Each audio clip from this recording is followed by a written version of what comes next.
Rich Parker here with A-Action Realty Inspection. Today I'm inspecting a property in Louisville, Texas.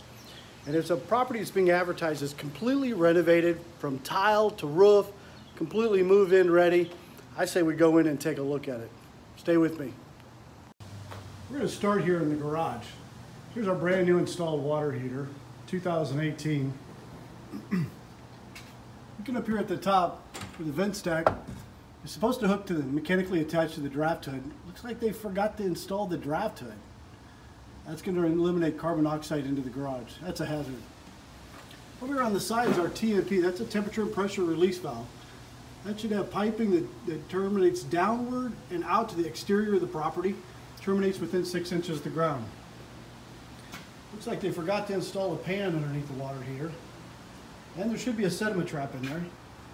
And there should be a cover on the heating element. Let's go upstairs and see if they installed it correctly up in the attic. Thanks for sticking with me. I'm up here in the attic now. And as I see, here's a vent stack. But it looks like the vent stack is not connected to the pipe that's coming through the roof. So there's a pipe here that's coming through the roof from the water heater. Here's a vent stack over here that actually is going up through the roof. Again, this is eliminating the rest of the carbon dioxide into the attic. Again, this is a major hazard. While I'm up here, I notice that the insulation is quite low.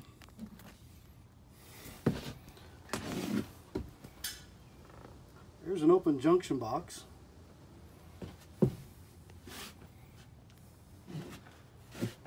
There's even an open-end wire.